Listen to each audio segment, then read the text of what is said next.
नमस्कार किसान साथियों। अब किसान साथी के मन में भिंडी के ऊपर एक सवाल उठ रहा है कि हम जनवरी महीने में भिंडी की बुआई कर सकते हैं या नहीं कर सकते। जो सुटेबल टेम्परेचर वो कौन सा है जिससे अगर अपन ओपन फील्ड में भिंडी की बुआई करते हैं तो उसका अभी जो जर्मिनेशन है वो होगा या नहीं होगा। क्या टेम्परेचर सबसे बेस्ट है जर्मिनेशन का। अगर हम अभी भिंडी की बुआई करेंगे तो वो जर्मिनेट कितनी परसेंट होगी, और जो मैंने भिंडी लगाई है मेरे यहाँ का टेम्परेचर क्या है। तो आगे इस वीडियो में जितने भी आपके क्वेश्चन है भिंडी के ऊपर मैं उन सभी का सॉल्यूशन बताऊंगा। तो मैं डॉक्टर चमन यादव स्वागत करता हूं आपका अपने यूट्यूब चैनल किसान का साथी में। तो साथियों, अभी तक आपने इस चैनल को सब्सक्राइब नहीं किया तो चैनल को सब्सक्राइब कर लीजिए, जिससे समय समय पर सही जानकारी और सटीक जानकारी मिलती रहे। तो साथियों, जैसे कि मैंने भिंडी की बुआई कर दी है और जो है टेम्परेचर है हमारे यहाँ का, तो मैं आपको वीडियो में आगे दिखाऊंगा क्या चल रहा है। तो सबसे पहले हम बात कर लेते हैं कि अगर जनवरी महीने में अगर आप भिंडी की बुआई करते हो तो आप ओपन फील्ड में नहीं कर सकते, आपको कवर क्रॉप लगाना पड़ेगा। जैसे कि यहाँ पे क्रॉप कवर लग रहा है, यहाँ पे मैंने खीरे की बुआई करी है, प्लस में भिंडी की कर रखी है, वहां देख सकते हो इस तरफ जो कि मैंने क्रॉप कवर लगा रखा है।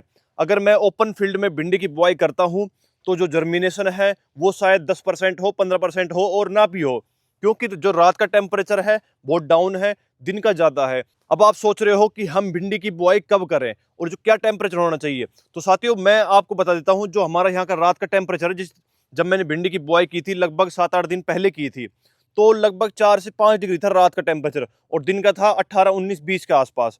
तो जो मेरा जर्मिनेशन है वो किस वजह से हुआ है, क्योंकि मैंने क्रॉप कवर लगा रखा है। अगर मैं ओपन फील्ड में भिंडी की बुआई कर देता तो मेरा जो जर्मिनेशन है 0% होता। आगे मैं दिखाऊंगा भी आपको कि मेरा भिंडी का जर्मिनेशन कितना हुआ है, कितना नहीं हुआ है, कितनी बड़ी बड़ी भिंडी हो गई है और कितना परसेंट जर्मिनेशन हुआ है।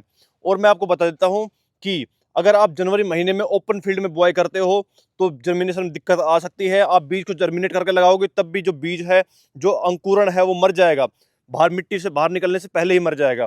तो आप जनवरी महीने में भिंडी की बुआई न करके फरवरी महीने में करो। अगर जनवरी में करते हो तो आपका जो रात का टेम्परेचर है वो 13, 14 या 15 डिग्री से ऊपर होना चाहिए। आप फोन में देख लो, अगर आगे आपका टेम्परेचर डाउन है, मतलब कि 10 से डाउन है या 12 से डाउन है, तो आपको जो भिंडी में जर्मिनेशन की समस्या आ सकती है। अगर साथियों आपको जर्मिनेशन सही लेना है तो 13-14 डिग्री का रात का टेम्परेचर होना चाहिए। दिन का कोई दिक्कत नहीं, 20-25 कितना ही हो कोई दिक्कत नहीं है, लेकिन रात का जो मेन टेम्परेचर रात का है, अगर रात का टेम्परेचर 13-14 डिग्री से नीचे जाता है तो भिंडी के बीज में जर्मिनेशन दिक्कत आ सकती है। अगर आप अंकुरित करके अगर जब भी बीज को लगाते हो तब भी जर्मिनेशन में दिक्कत आएगी, क्योंकि अगर अपन ने भिंडी का जर्मिनेशन कर लिया, ठीक है, अंकुरण निकाल लिया हल्का हल्का, तो उसके बाद अपन बुआई करते हैं। अगर रात का टेम्परेचर 12-13 डिग्री से नीचे जाता है तो जो अंकुरण है वो सर्दी की वजह से मर जाएगा, वहीं पे काला पड़ जाएगा, जिससे जो आपका जर्मिनेशन है बिल्कुल भी नहीं होगा। तो अपन को करना क्या है, जो सही समय क्या है मैं आपको दिखा देता हूं। जो मेरा जो यहाँ का टेम्परेचर है, जो कि अलवर राजस्थान का, जो आज का जो रात का टेम्परेचर है वो 9 डिग्री है और जो दिन का टेम्परेचर है वो 23 डिग्री है। और कल का परसों को मैं एक एक दिन का बताऊंगा। 9, 9, 6, 4, 4, 6, 9, 8 और 7, मतलब कि आप देख सकते हो जो मेरा यहाँ का टेम्परेचर है वो कितना डाउन है रात का। अगर मैं भिंडी की बुआई ओपन फील्ड में करता तो मेरा जो जर्मिनेशन है भिंडी का वो बिल्कुल भी नहीं होता, 0% होता या फिर 10% होता। अगर जर्मिनेशन हो भी जाता, क्योंकि बारिश हो रही है, यहाँ पे बारिश दिखा रहे हैं 23 जनवरी की, अगर 23 जनवरी को बारिश होती है तो रात का जो टेम्परेचर है वो 4 डिग्री चले जाएगा, मतलब कि बहुत कम। अगर भिंडी की अभी जर्मिनेशन हो भी जाएगा तो जब रात का टेम्परेचर 4 डिग्री जाएगा तो भिंडी जो कि अपनी खत्म हो जाएगी सर्दी की वजह से, जो कि पीली पड़कर खत्म हो जाएगी। जिससे 4 डिग्री पे जैसे हमारी बर्फ पड़ी है, जब मैंने बुआई की थी तो हमारी बर्फ पड़ रही थी, यहाँ पे रात को सफेद चादर बिछ जाती थी, जितनी घास वगैरह इनके ऊपर सफेद सफेद हो जाता था। और जैसे अगर 4 डिग्री जाता है बरसात के बाद तो भी यहाँ पे बर्फ पड़ने की संभावना है। अब ऐसे ही अपने फोन में देख सकते हो, अगर बाद में टेम्परेचर डाउन होता है, जैसे हमारे यहाँ 4 डिग्री हो रहा है, अगर आपकी भी अगर ऐसा होता है तो आप भिंडी की बुआई अभी ना करें। अगर करते हैं तो आपको क्रॉप कवर लगाना पड़ेगा, जैसे मैंने लगा रखा है क्रॉप कवर, ऐसे ही आपको क्रॉप कवर लगाना पड़ेगा। अगर ओपन फील्ड में करते हैं तो आपका रात का टेम्परेचर 12, 13, 14 डिग्री प्लस होना चाहिए। आप देख सकते हो अगर आगे टेम्परेचर बढ़ रहा है, बरसात नहीं है, तो आप भिंडी की बुआई कर सकते हो। अगर अभी आपका रात का टेम्परेचर 12-13 डिग्री है तो आप भिंडी की बुआई आसानी से कर सकते हो, कोई दिक्कत नहीं है ओपन फील्ड में। अगर कम है, अब अगर अभी ज्यादा है और बाद में कम होता है तो आप भिंडी की बुआई नहीं कर सकते। और साथ ही जो मैंने भिंडी की बुआई कर रखी है वो क्रॉप कवर के नीचे कर रखी है। जो मेरा जो जर्मिनेशन है वो लगभग 50% तो हो चुका है। 1-2 दिन में जो हमारा जर्मिनेशन है वो लगभग 100% हो जाएगा, क्योंकि जो जर्मिनेट है बीज होने लग रहे हैं। और साथियों, मैं आपको पानी का शेड्यूल बता देता हूं, जो मैंने भिंडी की बुआई है वो किस प्रकार की थी, कैसे पानी दिया है, कैसे क्रॉप कवर लगा रखा है। तो साथियों, जो मैं आपको पहले दिखा देता हूं। तो साथियों जो मैंने भिंडी कर रखी है वो बेड के ऊपर कर रखी है, जो कि मैंने ड्रिप से पानी देता हूँ। तो हमने क्या किया था, जो बीज को बुआई करके उसके बाद हमने उसमें ड्रिप चलाई थी सिर्फ 1 घंटा ड्रिप चलाने के बाद जो पूरा बेड है वो भीज गया था। तो उसके बाद मैंने पानी नहीं दिया है, जो कि बीज है वो लगभग हमारा जर्मिनेट हो चुका है, 50% तो हो गया, अभी और हो जाएगा। तो मैंने पानी क्यों नहीं दिया है, क्योंकि आप देख सकते हो जो मैंने क्रॉप कवर लगा रखा है इसमें ओस है, मतलब इसके अंदर आपको कुछ नहीं दिख रहा होगा, सिर्फ ओस है। जो ये ओस है, ये ओस क्या है, जो बेड है उसमें नमी बनाए रखती है, जिसकी वजह से पानी देने की आवश्यकता नहीं है। और बेड को बिल्कुल भीजा हुआ है, मैंने बहुत दिन हो गए हैं इसमें पानी नहीं दिया है, सिर्फ एक बार दिया था 1 घंटा।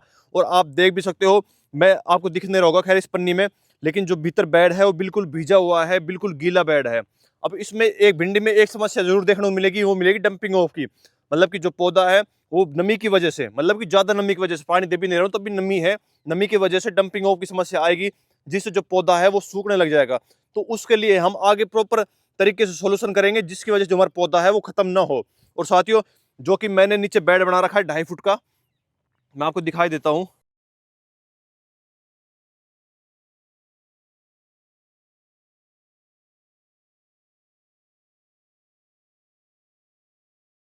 साथियों जो ये बेड है ये 2.5 फुट का बना रखा है हमने, उसके ऊपर हमने स्टिक लगा रखी है, ये स्टिक लगाने के बाद ऊपर हमने पन्नी डाल रखी है। और जो हमने बुआई कर रखी है वो 4-5-6 एंगल तक जो कि भिंडी की बीज की बुआई है वो कर रखी है। ये तो हमने लेट लगाई थी, जिसकी वजह से अभी जर्मिनेट नहीं हुए हैं। पुराने जो 4 बेड है उसमें हमने अगेती लगा दी थी, जो कि अब वहाँ पे बीज जर्मिनेट हो गए हैं। और ये पन्नी में देख सकते हो आप कितनी ओस जम रही है, आप देख सकते हो भीतर जो बेड है बिल्कुल गीला है। और हमने अभी तक इसमें पानी सिर्फ एक बार ही दिया, वो भी शुरुआत में जब हमने बीज की बुआई की थी। दिन में जो टेम्परेचर है जो बेड के अंदर, मतलब इस पन्नी के अंदर जो दिन का टेम्परेचर है, अगर बाहर 23 डिग्री है तो अंदर लगभग 28 डिग्री या 27 डिग्री मिलेगा, क्योंकि जो पन्नी है इसके अंदर बहुत ज़्यादा गर्मी बढ़ती है, हुमस बढ़ता है, जिसकी वजह से जो बेड है उसमें गर्मी चली जाती है। जब रात का टेम्परेचर 4 से 5 डिग्री रहता है तो उस टाइम जो बेड है वो हीट छोड़ना स्टार्ट कर देता है, जिसकी वजह से जो बीज का जर्मिनेशन है वो 100% होगा। तो साथियों अभी तक आपने इस चैनल को सब्सक्राइब नहीं किया तो चैनल को सब्सक्राइब कर लीजिए, जिससे समय समय पर सही और सटीक जानकारी मिलती रहे। और आप कमेंट करके कुछ भी पूछ सकते हो, हम उसका जवाब जरूर देंगे। धन्यवाद।